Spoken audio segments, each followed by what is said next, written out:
Shalom, selamat malam. Kita berjumpa kembali pada malam ini untuk berdoa dan merenungkan firman Tuhan melalui program Badan Pekerja Sinode Wilayah 4 Makassar. Dari Gereja Toraja Jemaat Dadi, kami menyapa dengan penuh sukacita. Mari bersama kita siapkan hati kita berdoa. Bapa di sorga, kami bersyukur kepadamu karena kasih setiamu sungguh kami alami bersama. Dalam kasih setiamu itu Tuhan, kami rindu untuk disapa oleh firman Tuhan.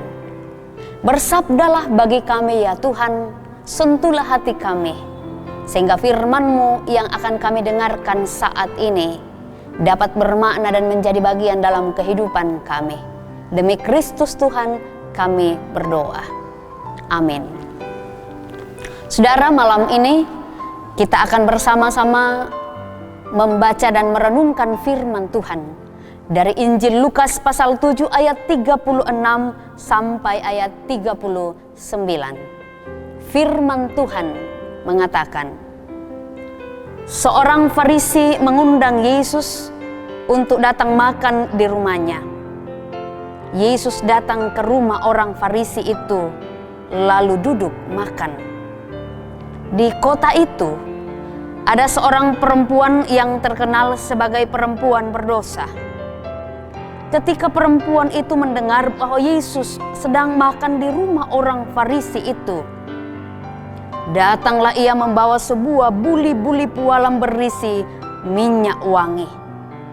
Sambil menangis, ia pergi berdiri di belakang Yesus dekat kakinya, lalu membasahi kakinya itu dengan air matanya dan menyekahnya dengan rambutnya.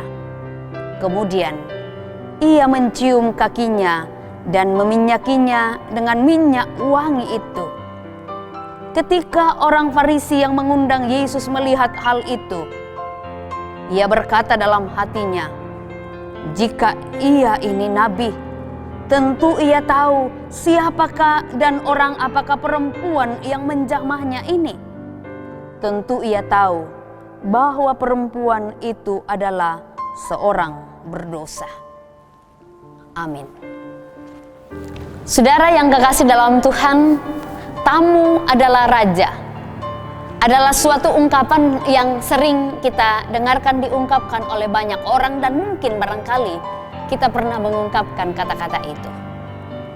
Nah, saudara, dalam masyarakat Yahudi, salah satu adat yang dipelihara dan dijunjung tinggi dengan baik adalah tata cara menerima tamu yang datang dalam rumah kita. Tetapi saudara-saudara, Simon dalam pembacaan kita adalah yang seorang Farisi, tidak melakukan adat kebiasaan itu. Padahal dia yang mengundang Yesus datang ke rumahnya. Berbeda dengan perempuan berdosa itu yang dikisahkan dalam Injil ini, biasa dikatakan kedatangannya adalah sebagai tamu yang tidak diundang atau tidak diharapkan. Namun demikian, sikapnya untuk datang menemui Tuhan Yesus dibuatnya melebihi adat dan kebiasaan orang Yahudi. Mengapa saudara? Karena dapat kita bayangkan situasi pesta yang diselenggarakan oleh seorang yang bernama Simon dalam Injil Lukas yang kita baca malam ini. Tentu ini bukanlah sebuah pesta biasa, tetapi ini adalah sebuah pesta yang luar biasa, pesta yang istimewa. Mengapa? Karena Simon ini adalah sosok yang dihormati di lingkungan sosial masyarakatnya, yang sangat dihargai. Dan saudara-saudara, tentu kehidupan Simon ini adalah kehidupan yang luar biasa, dan yang diundangnya juga adalah para tamu atau orang yang terpandang. Mungkin kalau kita dalam dunia sekarang setingkat dengan para pejabat. Orang-orang yang diundang itu adalah orang-orang dari kalangan terhormat. Dan Yesus pun rupanya diundang juga ke perjamuan itu, berarti di pandangan Simon, Yesus ini adalah orang yang terhormat. Namun saudara-saudara, di tengah suasana pesta yang mulia dan terhormat itu, terjadi suatu peristiwa yang sebenarnya tidak diharapkan terjadi. Tamu tak diundang datang ke tengah pesta, merusak pemandangan yang ada ketika itu. Ya, karena yang datang adalah seorang perempuan yang hina, bahkan diberi julukan sebagai pelacur kelas kakap ketika itu. Pelacur nomor 1. Perempuan itu adalah seorang yang berdosa yang sangat terkenal di lingkungannya ketika itu. Bahwa ia sangat terkenal, memiliki reputasi yang sangat buruk, sehingga semua orang di kota itu mengenalnya. Namun saudara, Injil Lukas menggambarkan bahwa wujud penghormatan yang luar biasa yang ditunjukkan oleh perempuan berdosa itu terhadap Tuhan Yesus adalah suatu tindakan yang tidak lazim di budaya Yahudi pada zaman itu. Dan tindakan itu adalah membasuh kaki dan membasuh kaki dengan air mata dan menyekahnya dengan rambutnya.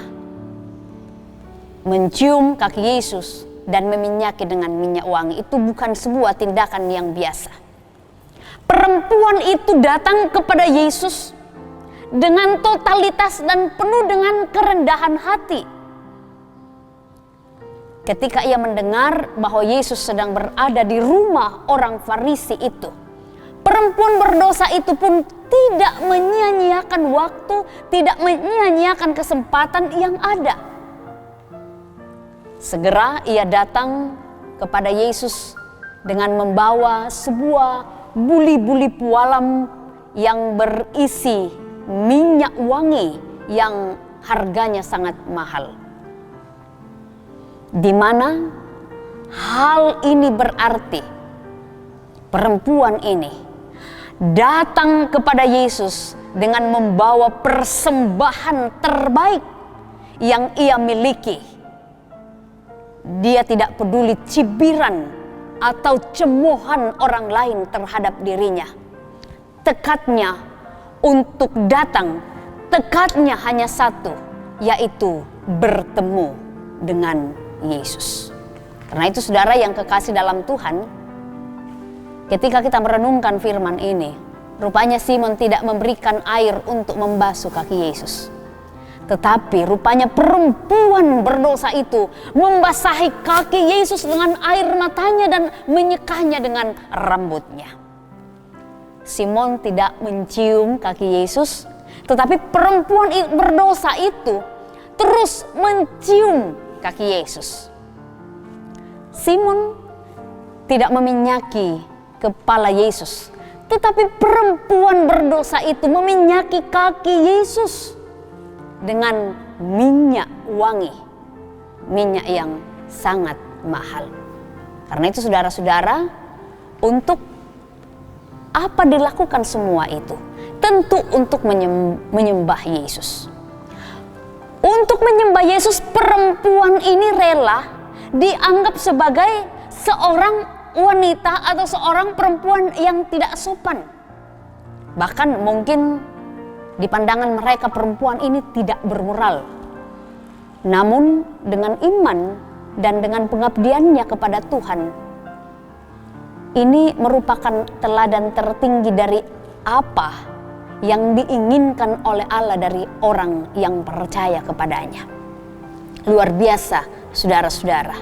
Seorang perempuan yang dianggap hina, namun pertobatannya bukan sekedar kata-kata belaka saja, atau sekedar doa permohonan ampun semata. Imannya tidak sekedar teori saja, tetapi imannya mempersembahkan, bahkan mempertaruhkan yang terbaik dari seluruh hidupnya. Pertanyaannya adalah, bagaimana dengan kita saat sekarang ini? Masih adakah cinta kita untuk Yesus? Masihkah ada iman kepada Tuhan di tengah pergumulan yang berat yang kita alami saat ini? Terlebih di tengah pandemi COVID-19 yang tak kunjung berhenti ini. Perempuan itu telah memberi teladan bagi kita. Perempuan itu datang kepada Yesus dengan totalitas dan penuh kerendahan hati. Perempuan berdosa itu sudah membuka mata dan hati orang Farisi, juga sudah membuka mata dan hati kita semua untuk belajar melayani Tuhan dengan setulus hati dan dengan segenap jiwa dan dengan rendah hati. Saudara, berbahagialah kita yang sudah memberikan pelayanan yang terbaik bagi Tuhan. Berbahagialah kita yang sudah memberikan pelayanan firman Tuhan dengan baik, lebih baik dan terbaik dalam nama Tuhan. Karena Dia sudah menyediakan bagi kita bagian hidup yang penuh dengan sukacita dan damai sejahtera dalam kehidupan kita. Karena itu saudara yang kekasih di dalam Tuhan, berilah yang terbaik kepada Tuhan dalam hidupmu.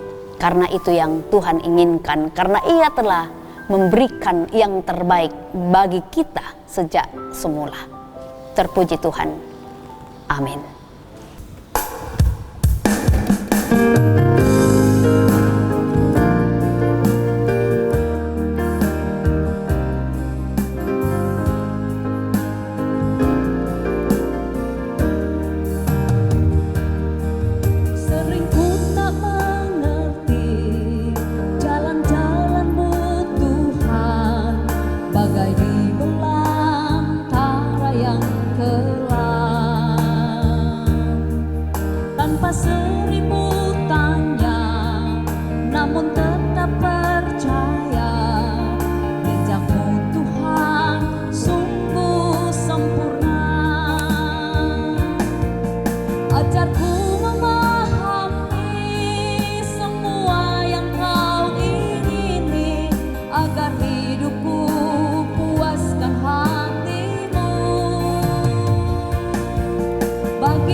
Saudara-saudara yang kekasih dalam Tuhan, mari kita berdoa. Terima kasih Bapa, kami naikkan kepadamu pada malam ini, karena kasih-Mu sungguh luar biasa kami nikmati bersama. Tuhan boleh memberikan kami waktu yang baik untuk berdoa dan mendengarkan firman Tuhan pada malam ini. Ajarlah kami Tuhan untuk senantiasa menjadi pelaku firman-Mu dalam kehidupan kami. Malam ini kami berdoa untuk Badan Pekerja Sinode Wilayah 4 Makassar di dalam menata berbagai pelayanan. Kami percaya Tuhan Engkau akan senantiasa memberi hikmat dan kekuatan bagi mereka, sehingga pengurus BPSW 4 Makassar, mereka akan mengangkat pelayanan ini dengan sukacita, dan dari dalamnya Tuhan, jemaat-Mu terberkati dan Tuhan dimuliakan. Kami berdoa untuk berbagai rencana, berbagai kegiatan yang diupayakan oleh Badan Pekerja Sinode Gereja Toraja Tuhan. Kami berdoa Tuhan memberkati kami, terlebih yang ada di wilayah 4 Makassar yang sudah, sedang, dan akan melaksanakan sidang klasis. Berkati Tuhan sehingga semuanya berjalan dengan baik, bahkan pada saatnya melaksanakan sidang sinode wilayah. Kami percaya Tuhan yang akan bersama dengan semua jemaat-jemaat sehingga persidangan ini boleh berlangsung di dalam kuasa dan kehendak Tuhan. Bapa di sorga, malam ini kami berdoa untuk seluruh jemaat-Mu yang ada di wilayah 4 Makassar dimanapun mereka berada. Kiranya Tuhan terus menopang seluruh jemaat-Mu sehingga mereka senantiasa dalam keadaan yang baik dan terberkati oleh Tuhan. Jaga kami malam ini Tuhan, dalam istirahat kami, biarlah kami boleh beristirahat dalam anugerah dan perlindungan Tuhan, sehingga semuanya kami jalani dengan baik. Ini doa kami Tuhan, syukur kami, keyakinan kami sampaikan kepadamu di dalam nama Tuhan kami, Yesus Kristus. Amin. Saudara, demikian doa dan perenungan firman Tuhan melalui saat teduh malam pada malam ini. Terima kasih atas kesediaan kita bersama untuk mendengar firman Tuhan. Tuhan memberkati kita semua.